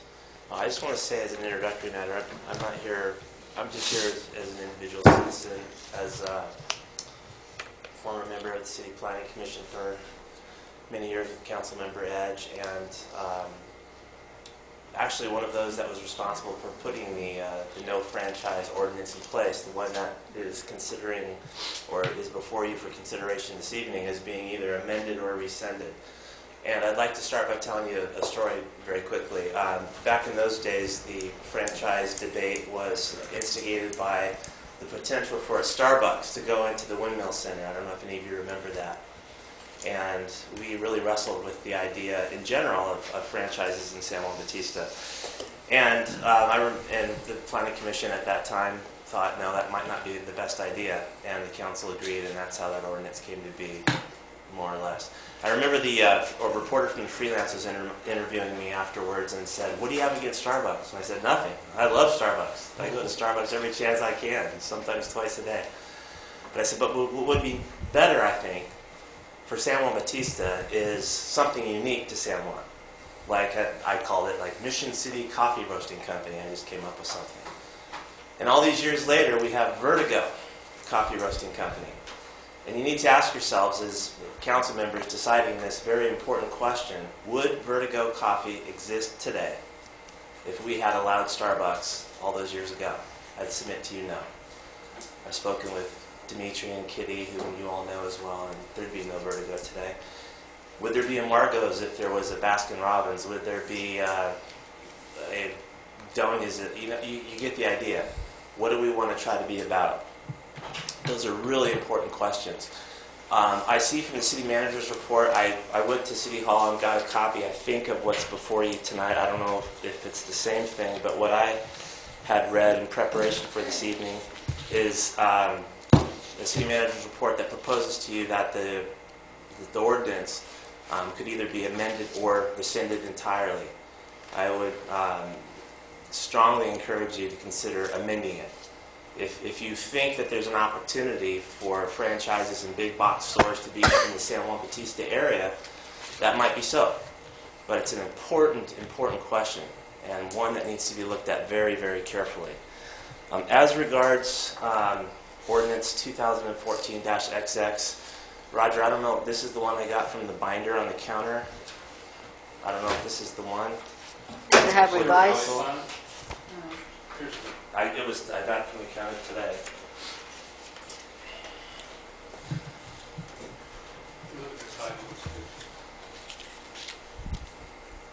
Yeah, that's the one we're working with tonight. Okay. See them on, there's it's a list of chapter and a section. This is only the section. And it's not just to answer your question. The ordinance itself, the old ordinance with everything in it, is not being rescinded. The certain sections of the ordinance that were adopted back then are being proposed to be amended. with deletions. Well, it's... And deletions. Yeah. Right.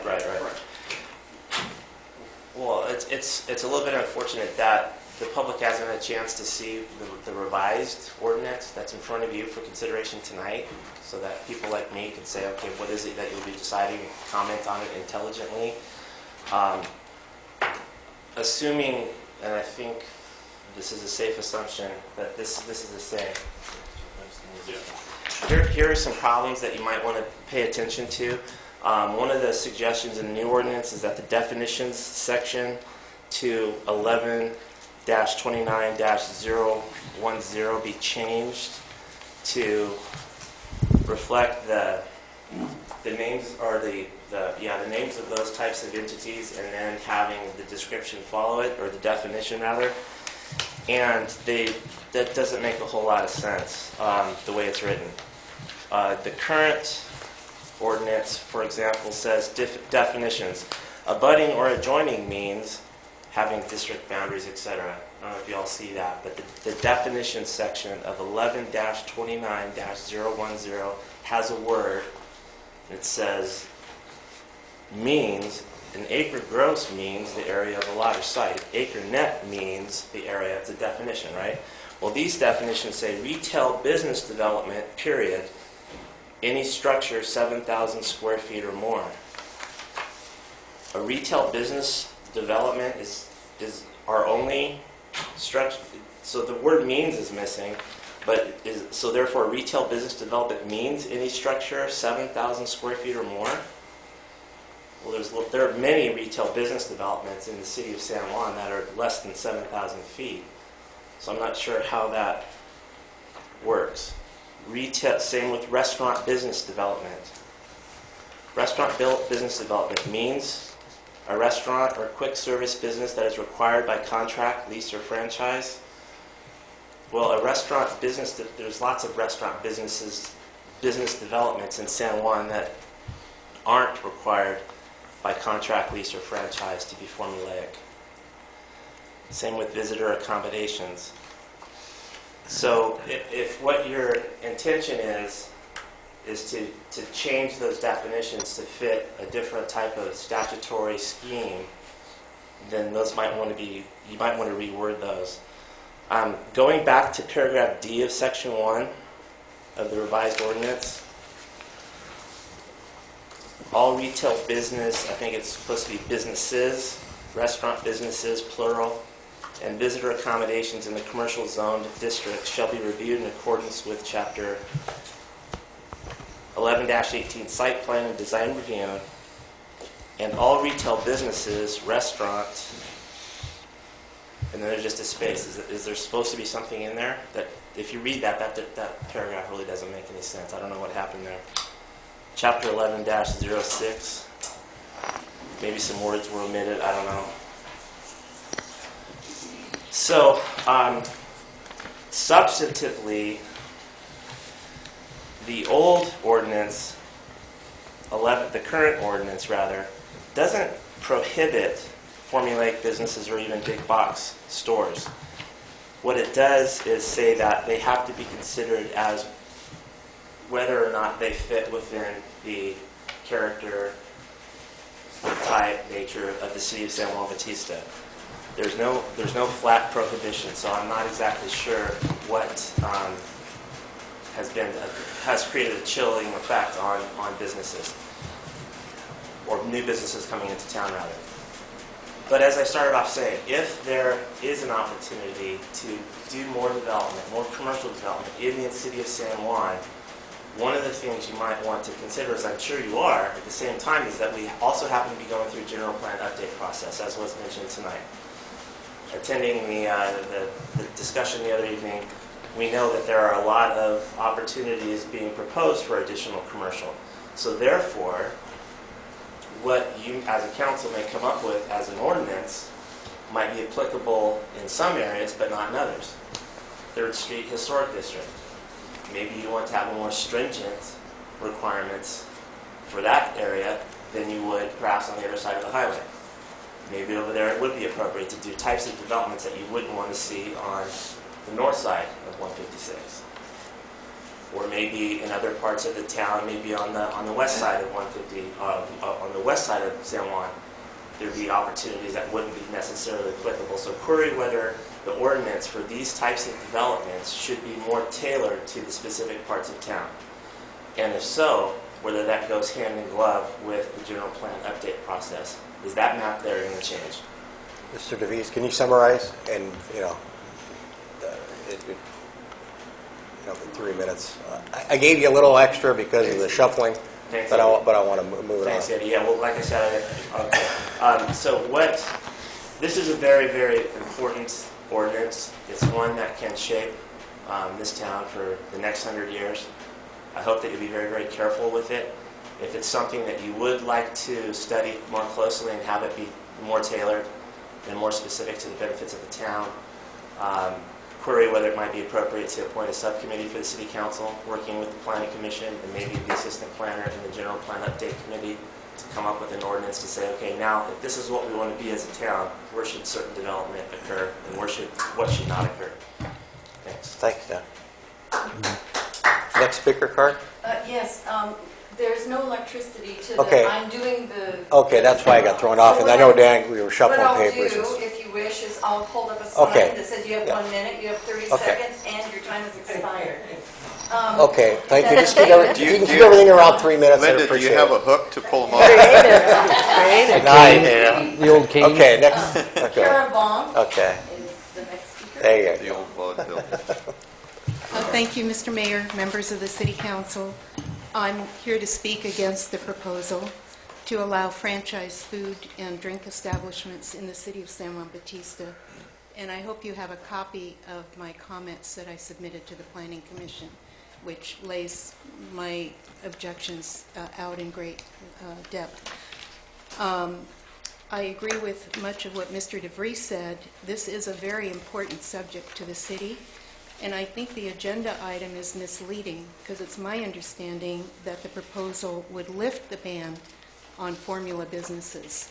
And that really is not communicated in the title of your agenda item. Yes, the city needs more tax revenue, but at what cost? What is San Juan Bautista's story? What is our draw? Why have other cities restricted formula businesses? Let's enhance and strengthen our unique historic city, not dilute it. This is, after all, our livelihood. Formula businesses will compromise our sense of place. Folks at the General Plan community meeting on October 22nd were asked about the city's strengths.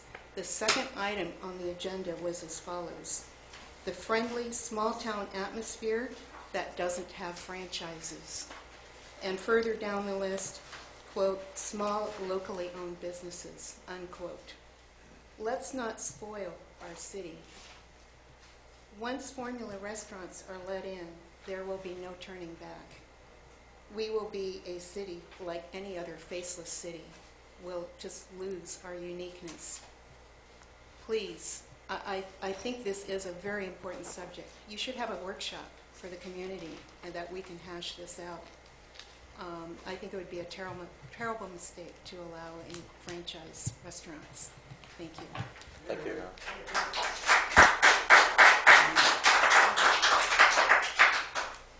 Margot Tankers V. Yes, I totally agree with the other two speakers about this. I do not want franchises downtown here. I spoke at one of the planning committees, one of the latest ones, and yes, we want more revenue for the city, but yeah, we don't want it to be at our cost. And maybe there's other ways we can bring in the visitors. That's what is lacking, not more businesses. Whenever we pass around flyers, the last time I did, I made 40 copies. And I ran out of flyers before I hit every business in town. And that's just downtown. And I still had another block and a half to go, plus the windmill area. So we have well over 50 businesses downtown. all unique in themselves. And I'm looking around and I don't think any of you own a business and understand where we're coming from. But yeah, we don't want these big box companies coming in, these franchises that maybe they get, you know, their items at discounts that maybe us small timers are not, you know, available for us. And people, they come into town. We're actually open 7 days a week. So we hear all the complaints on Mondays and Tuesdays about half the town's closed. But, you know, visitors stumble upon our town. So isn't there a way to maybe get more signage on the highway, on 101, on 156, to draw more visitors, not just these accidental people? I wish somebody could bring in the tour buses again. When we first opened almost 18 years ago, we had tour buses coming through here for day stops and to the Mission and the state park. And of course, they come down, and all the shops, they're absolutely incredible. And the restaurants, we have at least 11 places to eat here in town. And, you know, the visitors, they like the home, you know, home cooking type restaurants, the mom and pop's restaurants that have been around. And these restaurants we have been around for quite a long time, like Donia's. And they have offered so much to our city that, you know, that's what we want to keep it. And visitors are always saying how they love coming here because it's like going back to the past. It's very slow and very comforting to come here. And so I hope that you don't vote to bring in any of the franchises anywhere in San Juan. Thank you. Thank you. Next speaker card, please. Mariana Tomas. I just want to ditto everything that the previous three speakers have said. And I'm also speaking for three of my neighbors. Two who have been here for many years. And when I brought up this issue, they said, oh no, the city council wouldn't do that. I think also I want to alert you to the time we're living in where there's so much sameness in communities because of the internet, etc. So to preserve a personality or build a personality of a community, which already here you definitely have, or we have, you know, I still feel sometimes like an outsider, is really important to build on that and not cave in. I realize that revenue is difficult to come by, and perhaps we can find some more other creative ways of meeting that need. But I also really urge you to think seriously about not having franchises here. When the gentleman, Mr. Dubois, last at the City Planning Commission meeting mentioned San Miguel Allende and Starbucks, and I know many people who go to San Miguel Allende. It's a completely different community. The other thing is that I would like to present something to you about big companies not representing America. Let America not be recognized just by the big companies. Let it see something that is unique to United States. And this is, cowboys and Indians are really part of the American image. And here you are in this little town where, as someone coming from Germany, France, Croatia can go, oh my gosh, you know, here it is. But franchises, you know, are very well known. Not that people in other parts of the world do not enjoy McDonald's, etc., but we're not that as a community. Thank you. Thank you.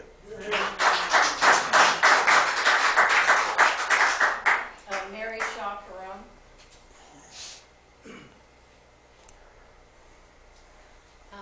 Hi, everyone. I just want to speak against franchises.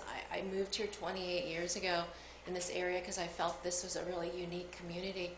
And I have noticed over the years in other towns where there is, franchise businesses, often the mom and pop small businesses go under. And you see that, like, in Gilroy, for example, when they put all those outlet centers and a lot of these box stores, a lot of local businesses suffer. And I think that the same thing could happen here. Even if you locate franchises, across the highway, I think that it will really draw a lot of these people. And I think that it is hard for small businesses to compete because they don't have, they can't buy products at discounted prices. So that is something to think about, is if you want to sustain the local businesses that individuals own, not these large corporations, I think you'll have to keep the franchises out. The other thing I want to mention is that there are interesting ways you can draw people to this town. And our group, San Benito Rising, talked about ecotourism, making this town into a model green city. There are ways you can really sort of boost and attract people so that the local business will be more prosperous. So I hope you'll consider those. Thank you very much. Thank you, Mayor. And the last, I think he wants to speak on this issue. John McCormick? John McClure, yeah. What is it? Excuse me? It's John what? John McCormick, McCormack. Oh, that's okay. Okay. Sorry. That's okay. Council members, my name is John McCormick. You've not seen me here before you, but I've spent quite a bit of time in front of the Planning Commission. I am very respectful of the community's wishes to keep itself stagnant. I don't think anybody in this room really wants a stagnant community. I think you need vitality. There's been much said against franchises. My personal experience is that I had a franchise. After I was an engineer for 5 years, I decided I wanted to get into retail. I could have opened my own store, but I chose to use a franchise. The franchise taught me how to run a store, operate the store, and in some cases, I got a little bit of a discount from some suppliers that were used by the whole group. But that was not the benefit of the franchise. The franchise was to get a brand that people recognized and acknowledged and walked in my door. Many small businesses don't have that advantage. I was a small business person. It was my wife and I. We opened up at 10 o'clock in the morning and closed at 10 o'clock at night. We worked 7 days a week. And there's another gentleman in the room here who did the exact same thing. That's how the two of us started in business, working 7 days a week. We're no different from the local business person here. We employ people, we train them, and we give them skill sets that in many cases, my store, though I sold it 14 years ago, is still in Carmel and 40 years old. There was a person who owned a business in that town who was called Mediterranean Market. That Mediterranean Market was the cheese and wine place in town. And he had similar people come up and say, no, we don't want those people. They did approve us. We outlasted the Mediterranean Market. In fact, in Carmel, we're probably one of the oldest stores there. It's no longer a franchise. Unfortunately, the franchise failed, but that had nothing to do with me getting my start or the other gentleman in this room who's done the same thing. So I think you're kicking at something that is not there with your objections. I don't know your town as much as you do, but I understand we have 2 commercial lots on the highway, 2. One's 1 acre, the other is 3.5. Now, if there's more than that, I'll stand corrected, but that's your highway commercial. That's your only condition that you can actually bring people off that highway to allow commercial development. If you kill that, you kill the wish to create a gateway to get people off the highway to come into your town. What are you going to do with those properties? You're affecting 2 property owners. 2. With this effort to stop highway commercial. I don't get it. There's a lot of good reasons why we're here, but I hope you view this as something that is way too alarmist. Yeah, I sort of have you summarize or because your time's up. No, that's it. Okay, thank you, sir. Anybody else? Is there anybody else? Because once I close it, I'm going to close it. Step up to the podium because I'm going to shut it down. Yeah, just to reiterate, I've been, spent time in many parts of this country. I spent a lot of time in upstate New York, which used to have a thriving economy and opened up lots and lots of malls with national brands, places. And now what you see in these same communities that thought they were going to be real boons to their economies is a phenomenon they call ghost boxes. They have these big facilities that were supposed to be great tax boons to the community, and they're not attracting people, but they did deteriorate the character of those communities. You have better ways to build this community. Thank you, sir. Is there anybody else that would address the council? Come on up now, and then I'm going to close it. Yeah, I'll make it very quick. Oh, that's fine. But if you want me to bring you some statistics on this, there are lots and lots of studies. If this community, San Juan Bautista, opens up to interstate franchises and big box franchises, it will be the death of the local economy here. This is a unique place. We can grow local. We don't need to turn this into a strip mall. Thank you. May I have your name, please? Okay. Can you fill out a card? Somebody you want to address? Come on up. And just fill out a card and give it to them.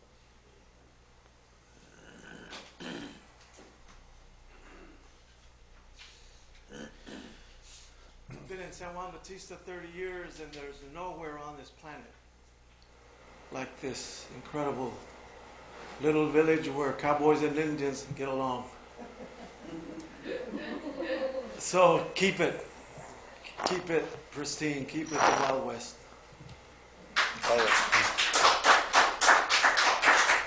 Okay. Nobody else? Then I'm going to close the public hearing unless you're called upon, and I'll bring it back to the council. Who wants to start? How old is the ordinance that we're amending? Or that we might amend? 2007. 2007? And I came here in 1979. And in all that time, the only franchise things I remember are there were 2 gas stations, a Chevron and a Union. I don't think that the hardware store that was here was a franchise. That was locally owned. I would love to have a hardware store, and I really don't care who owns it. I would love to have 2 gas stations again because that creates some competition. I understand totally what the downtown folks are saying about their businesses and the threat to them of somebody with major backing coming in.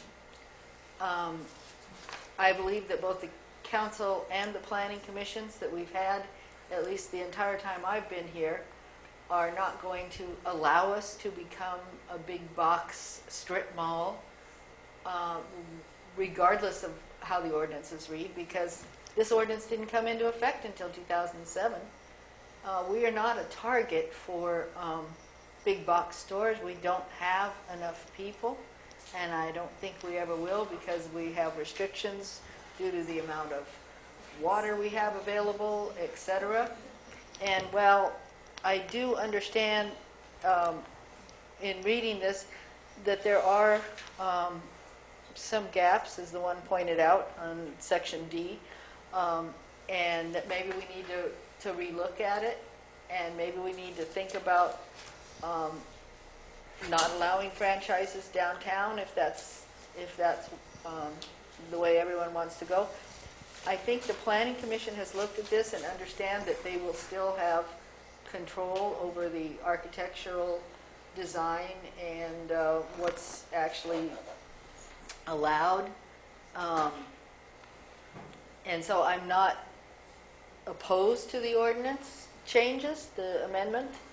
But I do think it's possible that we might need to take another look at it and see if there aren't any things that we need to tweak in the ordinance in order to make it more acceptable to the downtown businesses. And yet, if Ace Hardware wants to come, just to throw out an example, and allow us to shop locally, or if another gas station wants to come in and allow us to have some competition so we can afford to buy gas in the city, I don't think that we should just flat out turn them down.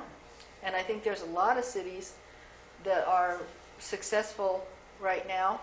I don't believe the city I'm from, Seal Beach, has such an ordinance, and you don't see any big box stores downtown there. You see them on the highway, but you don't see them downtown. That's all. Councilman First thing I want to say is I know the Planning Commission worked on this for a long time, and I've been here for well over 50 years now. When this ordinance 2007 came in, I said at the time that if Walmart wants to come to San Juan Bautista, Walmart's going to come to San Juan Bautista. I don't care. They've done it all over the world. But Walmart's not going to come to San Juan Bautista. They're not going to come anywhere between 101 and Hollister. You know, Hollister can have their Lowe's or Kmart, whatever. We're not going to end up with that because one of the demographics of this town, and I've talked about this, I've talked about it a lot with Roger, and our feeling is that 2007 ordinance just tells everybody, we don't want you in San Juan. We don't want you. You think about San Juan right now. You say, there's no franchises in San Juan? What do you call Valero? What do you call the Pizza Factory? What do you call Union Bank? You know, by retaining site and architectural control, our planning commission, which the council members pick, and we look at who we want to put on that planning commission, not from a political standpoint, but from people with experience and knowledge. And we have an excellent planning commission right now, and I hope it stays the same way. And I think that they worked hard on this ordinance. They will live up to it. You're not going to see a McDonald's on the corner of 3rd and Washington Street. It's just not going to happen. And I know it can be done architecturally. I know it can be done because all you have to do is go to Sedona, Arizona. All right? And unless you can ask a native there, where's the Taco Bell, you'll never find it. There, you know, there's no golden arches, there's no blue bells or whatever. And I think San Juan can maintain that and also encourage, as Jolene says, a hardware store. We used to have a hardware store here. We used to have a lumber yard here. And I don't know the reasoning, well, I'm sure the reasoning went that they couldn't afford to stay here anymore or didn't make enough money. But that's going to be true of every business. And I support this change in this ordinance because I will tell you this. If San Juan stops, and I said the same thing when they put in the 1% growth control ordinance, if San Juan stops, it dies. All the downtown businesses are not going to keep San Juan alive. Half of them aren't even open except for 2 or 3 days a week. And we need some vitality in this town. And if we can get it by taking in franchises per se, and like Mr. McCormick said, you know, really a franchise, you take an Ace Hardware, it's a small business, all right? There's no big guy sitting over in New York telling them exactly what to do. You take Fernando Gonzalez at True Value. He runs his own business. He's a small business, even though it says True Value outside. So I'm in support of this.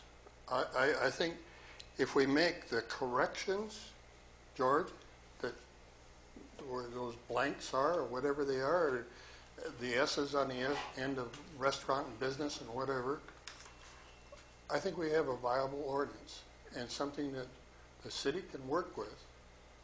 And believe me, I'm not going anywhere. I've been here too long. And we're not going to destroy this town over the, putting a Walmart at Abbey Park. It's not going to happen. Thank you. Okay, Councilman, would you like to go? Yeah,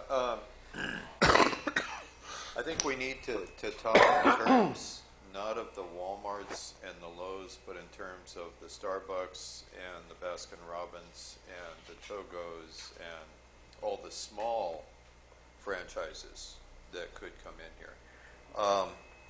I know the Planning Commission has worked on this for a long time. I've been aware of it for a long time. But looking at what we have tonight and last-minute changes, and then there's still some problems here, I'm not prepared to vote on this tonight.